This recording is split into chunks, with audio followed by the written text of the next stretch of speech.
Que planeación no esté integrada en la propuesta y en la presentación de la segunda línea del metro de Bogotá habla muchísimo sobre la integralidad de lo que debe ser un proyecto urbano de las dimensiones que nos presenta la segunda línea en Bogotá. Para mí este ha sido un tema de mucho estudio junto a mi equipo de trabajo, junto a compañeros de la universidad, junto a personas que también les interesa el desarrollo urbano, porque concejal Baena, que lo veo allá como un ciudadano en las gradas, ¿quién se opondría a un metro? Pero luego viene una pregunta más profunda y es ¿a qué costo? Y ayer con el concejal Carrillo hablábamos sobre algo que suponemos, mas no tenemos evidencia, que esta misma conversación se dio en la Londres de la mitad del siglo XIX, que desde hace 150, 200 años, en otras latitudes, en otras ciudades, este tipo de discusiones se han tenido. Y bueno, tenemos la fortuna, el privilegio, la coincidencia de tener estas discusiones históricas de lo que debe ser el sistema de transporte masivo de nuestra ciudad. Arranquemos entonces con una comparación básica entre lo que nos han presentado de esta segunda línea del metro y lo que es la primera línea del metro que ya está en ejecución. El 28 de julio del 2020, en una sesión virtual de la Bolsa Colombiana de Valores, el entonces gerente del metro y el entonces secretario de Movilidad presentaban lo que se conocen los TPS como un modo de financiación de esa primera línea. Y decía entonces el gerente Escobar que el CAPEX, la inversión para poder tener ese corredor férreo, era de 13.9 billones de pesos y los costos financieros de 5 billones de pesos. Adicionalmente, un costo de operación de 3.1 billones de pesos durante 20 años. Total, 22 billones de pesos. Nos presenta entonces esta administración, y ayer en las ponencias lo repetían, la segunda línea del metro subterráneo, un CAPEX 16.14 billones de pesos y una financiación y servicios a la deuda, me corregirá el concejal Celio, de 18.8 billones de pesos.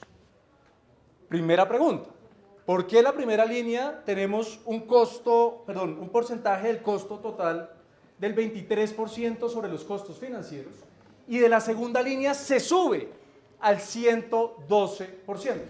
Hay entonces un modelo de financiación tradicional, lo acaba de exponer durante su intervención el concejal Manuel Sarmiento. ¿No aprendimos entonces de Transmilenio? En este recinto durante 22 años se ha repetido una y otra vez los contratos leoninos que le dejamos a Transmilenio. Y se repite, y distintas bancadas lo dicen, algunas la defienden, pero coincidimos en que le dimos unos contratos en el 99 en unas condiciones quizá explicables para dar esas garantías, pero en el 2017, cuando se renovaron, o 16, pues las preguntas no se sostenían igual. Y resulta que ya teniendo un modelo de transporte masivo, como ha sido Transmilenio, con los millones de viajes que atiende día a día, pues aquí llegamos y arrancamos casi que de cero. Y entonces apelamos a un modelo de financiación tradicional. ¿Y qué se apela entonces? A la deuda. ¿A la deuda por qué? Porque no tenemos la plata en los bolsillos. ¿Por qué? Aceptémoslo. Bogotá, a pesar de ser una ciudad con una gran riqueza, en comparación con las demás ciudades colombianas, no deja de ser una ciudad pobre en comparación con otras ciudades en otras latitudes del planeta. Y esa deuda entonces tiene por ley una tranquilidad y una garantía que al ser la empresa Metro Bogotá, el sector descentralizado, puede venir al Consejo y pedirnos la deuda. Porque es que recuerden que en mayo se aprobó en este Consejo la deuda, el cupo de endeudamiento más alto en la historia de Bogotá. Pero como la empresa Metro, al igual que Acueducto, son descentralizadas, legalmente pueden venir y solicitarnos esa deuda. Pero fíjense esta trampa. Acueducto vino, la gerente, se paró, nos pidió un cupo de endeudamiento adicional, le preguntamos, ¿y de dónde se va a pagar? Y nos respondió, cuando entre en operación la Petar Canoas, vamos a estar tratando más agua y vamos a transferirle ese costo a los usuarios a través de la tarifa. Ahí podemos tener un debate si entonces se nos van a carecer o no el servicio de agua y eso qué significa, pero estaba muy clara la fuente de financiación. Viene entonces empresa Metro y dice necesitamos un cupo de endeudamiento para poder financiar la segunda línea del metro con las condiciones que ya explicó el concejal Sarmiento. Y le preguntamos, bueno, ¿y esa plata de dónde va a salir?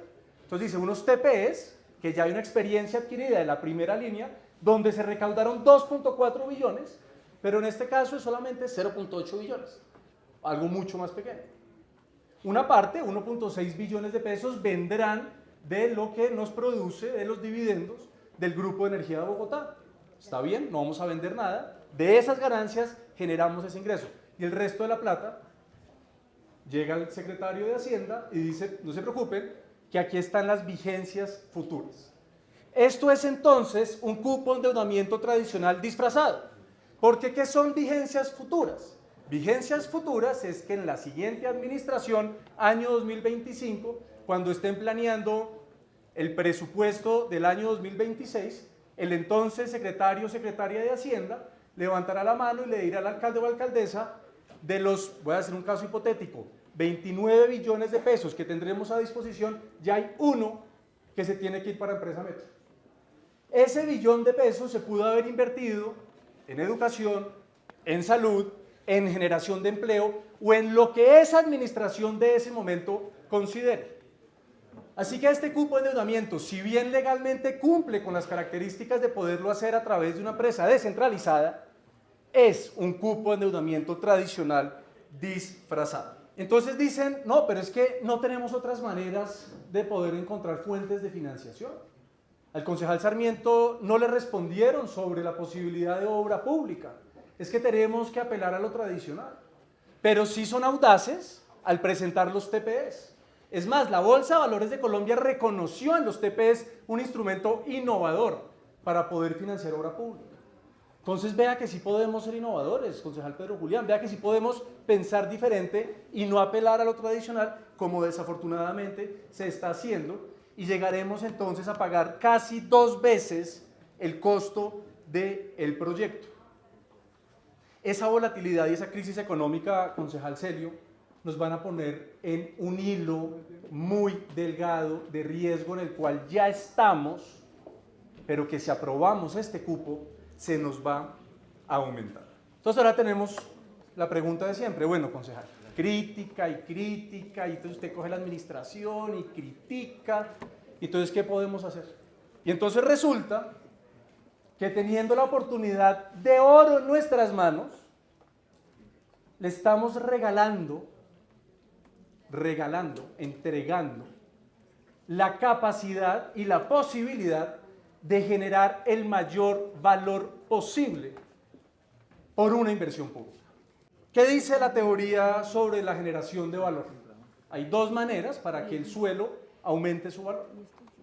La primera, cambio de uso del suelo, la tradicional. Usted tiene una finca en el borde de la ciudad, históricamente ha tenido ahí ganado, ha tenido algún cultivo, la vende por hectáreas, la ciudad se va expandiendo y llega un momento en que un plan de ordenamiento territorial cambia el uso de rural a urbano y ahí hay un aumento del valor del suelo. Usted ya no lo vende por hectáreas, sino vende por metros cuadrados. Esa es una manera. La otra manera es por inversión en infraestructura. Cuando hay una inversión en infraestructura, se aumenta el valor del suelo. ¿Quién no va a querer vivir cerca de una estación de metro?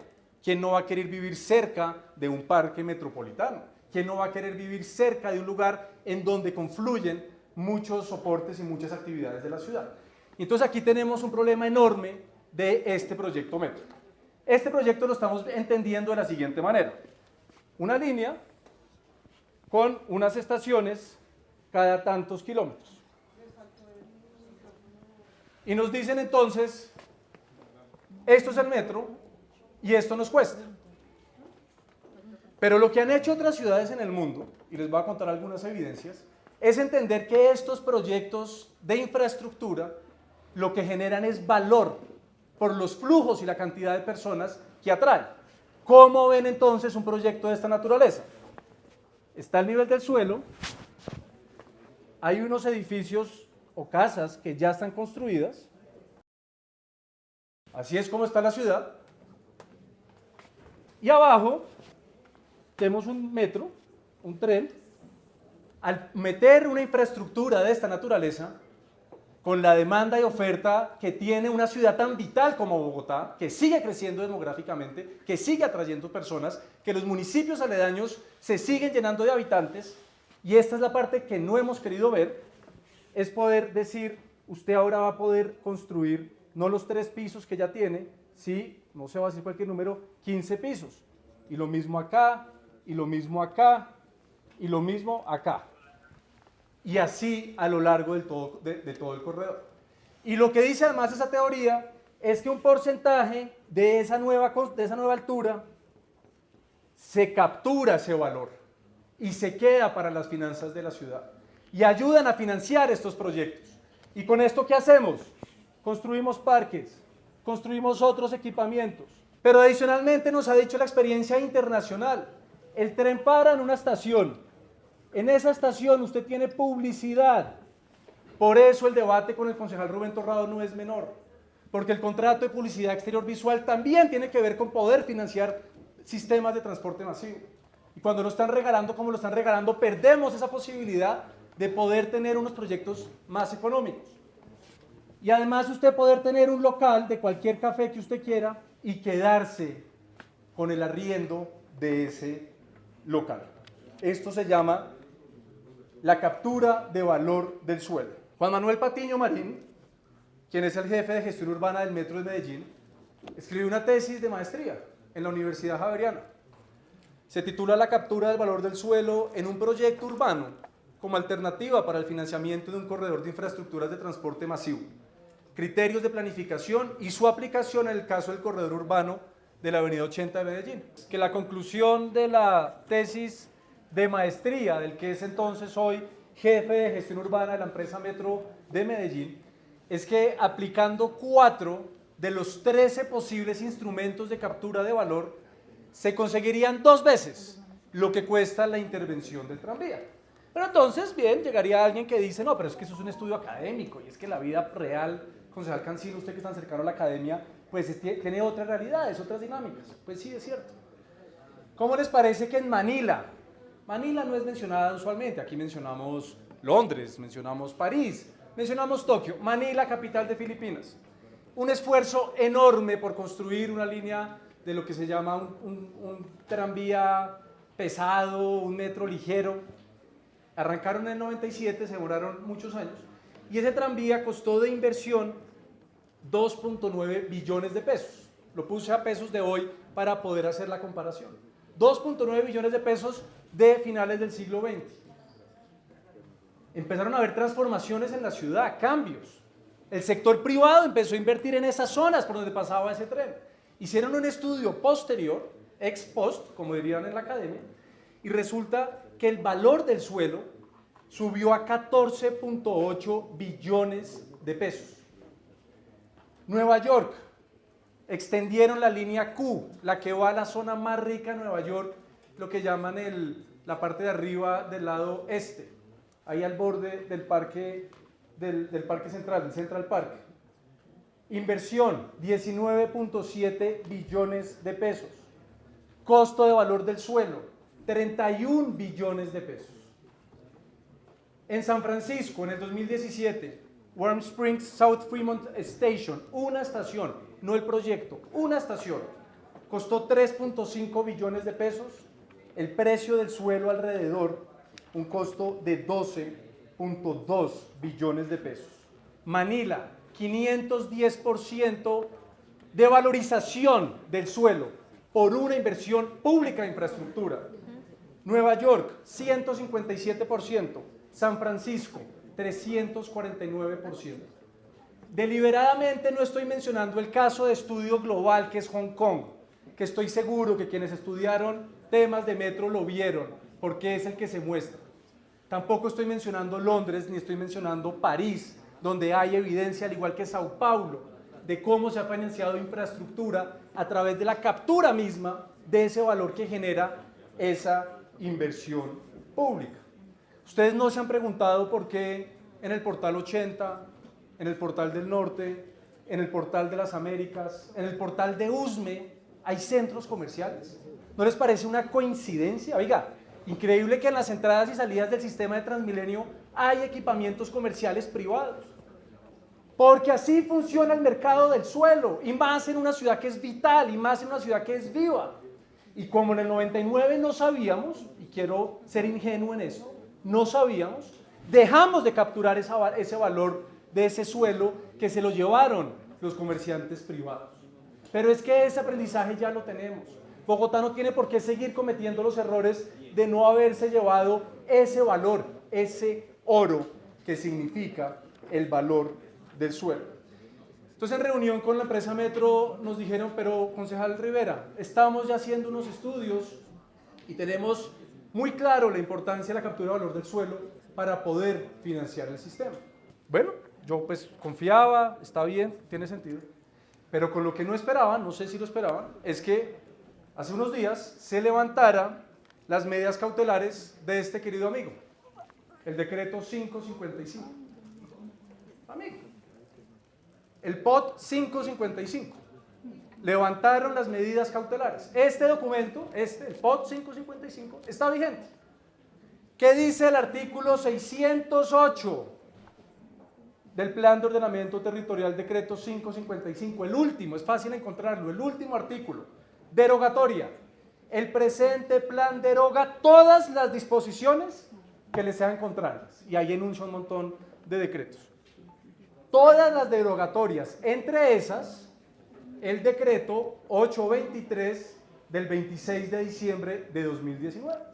Se pregunta, bueno, ¿qué es ese decreto? ¿Por qué lo está trayendo usted en esta intervención? Este decreto es un decreto que se firmó 4 días antes de que se acabara la administración Enrique Peñalosa, por el cual se incorporan áreas al tratamiento urbanístico y renovación urbana sobre el corredor de la primera línea del Metro de Bogotá, se adoptan fichas normativas para su desarrollo y se dictan otras disposiciones. Con la primera línea hubo una intencionalidad de poderse quedar con ese valor. Uno va a la página 27, quienes me conocen saben lo que eso significa, ese número, y resulta que dice, el valor de referencia será el establecido por la Unidad Administrativa Especial de Catastro del predio donde se ubica el proyecto en el momento de la radicación en legal y debida forma de la respectiva solicitud de licencia. ¿A qué voy con esto, Emer? Teníamos un decreto que establecía cómo capturar el valor del suelo. Pésimo, eso sí, pésimo, porque cogía sobre el valor presente, no tenía en cuenta ninguna de esas fuentes que ya les mencioné, esos instrumentos de captura de valor del suelo que funcionan en otras ciudades. Es otra discusión de si era bueno o no, pero con el levantamiento de las medidas cautelares y con el nuevo POT en vigencia se deroga ese decreto y no tenemos instrumentos ahorita para poder garantizar que este sistema de metro, esta segunda línea, que le va a generar una riqueza enorme a la ciudad, nos podamos quedar con ese valor. Ya les mencioné el cambio del valor del suelo en esas ciudades del 500, 300, 150%. Con este decreto que se derogó, íbamos a levantar únicamente el 0.7% del valor total de la inversión de la primera línea. Ahí está la evidencia de que en Bogotá no hemos podido aprovechar el oro que genera el valor del suelo urbano. Yo me hago 3 preguntas. ¿Por qué pasa esto? ¿Por qué? ¿Por qué no hemos sido capaces de poder financiar la infraestructura con el valor que ella misma genera? ¿Será que porque es que hay desconocimiento? Es posible. Es posible que es que no sepamos eso qué es, cómo se hace. No hay nada más aburrido que la captura de valor del suelo. ¿Será que hay falta de capacidad técnica? En planeación, en movilidad, en la empresa Metro, en la empresa Transmilenio. Habría que preguntarles a los diferentes funcionarios. ¿O será que le estamos dejando este negocio a alguien? Lo dejo a modo de pregunta. ¿Será que hay un alguien que no sabemos que se va a aprovechar de ese valor y ese aumento del valor del suelo que generan las obras públicas? Vean, el decreto 555, el POT, tiene 2 ámbitos de gestión que son independientes y se superponen. Están las actuaciones estratégicas y están las áreas de integración modal. Gerente, usted nos mencionó que las áreas de integración modal para ustedes eran una ventaja, pero resulta que esos 2 ámbitos de gestión se tienen que regular, se tienen que decretar. El orden de las cosas es, tengamos un POT, organicemos las actuaciones estratégicas, definamos las áreas de integración modal, démosles instrumento, démosles norma a quienes son abogados, Manuel, María Victoria, Emer, hagamos las cosas al derecho y ahí sí busquemos cómo desarrollar, no la segunda línea de metro, Emer, el sistema de transporte masivo donde el componente férreo sea el central y se complemente con BRT, con cables y con otro tipo de modos de transporte que le faciliten la vida a quienes vivimos en Bogotá. Pero cuando tenemos un POT decretado que deroga los otros decretos y no tiene en regla la norma para poder capturar ese valor y repetir lo que hacen las otras ciudades del mundo, estamos cometiendo un error enorme. Error que vamos a pagar nosotros, nuestros hijos y algunos de nuestros nietos. Porque esto va, y ustedes lo saben, hasta mediados del 50. Las actuaciones estratégicas y las áreas de integración modal además deben definir edificabilidad, modelo de gestión y financiación. Aquí hay una evidencia, una muestra de que para esta administración este no es un proyecto urbano integral. Esto es una línea. Esto es un tren subterráneo que lo necesitamos con unas estaciones, punto, y que nos cuesta 2 veces la construcción de costos financieros. Y no es un capricho de no tener metro, y no es un capricho de no estar actualizados con lo que debe ser un buen sistema de transporte masivo. Es ser conscientes y responsables con la norma urbana que existe, que lo permite la Ley 388, con los elementos de gestión pública que existen en Colombia para poder desarrollarlo. Y aquí lo estamos dejando pasar. Se nos está yendo entre las manos. Estamos dejando de aprovechar esa captura de valor que genera una inversión como lo es el de esta naturaleza. Yo no sé, concejal Manuel, si es que con mi equipo somos muy ingenuos, de verdad, lo digo con mucho respeto. ¿Será que es que estamos viendo algo que no se puede, que es ilegal, que es muy romántico? Porque es que estudiamos y revisamos casos y miramos y hablamos con personas que saben del tema y coinciden. Es que en Bogotá están dejando llevarse el oro. Hacemos la siembra, pero no recogemos la cosecha. Y eso lo estamos haciendo con este tipo de inversiones. Con esta deuda y deuda y deuda y deuda y deuda, se materializa esa hipótesis del enfoque de gasto de esta administración, de grandes megaobras de infraestructura, de estar pavimentando un proyecto político electoral por encima de las necesidades de la ciudad. Tenemos actualmente, secretaria de Movilidad, usted ya debe ser dolor de cabeza para usted, cerca de 500 frentes de obra por una falta de planeación, y ahora vamos a meter una más. Y eso colapsa la movilidad, eso colapsa la ciudad, eso genera unos problemas en la productividad y en la calidad de vida. Cierro, presidente, en estos 3 minutos para cumplir entonces con el compromiso al cual llegamos. Aquí hay una crisis financiera en el modelo de transporte que no podemos seguir ignorando. No puede ser que mientras que estemos hablando de dónde sacar 34 billones de pesos para financiar la segunda línea del metro, en la cual ya evidencio no vamos a generar captura de valor del suelo, mientras que el informe más reciente demuestre que cerca del 40% de los usuarios en Transmilenio se están colando.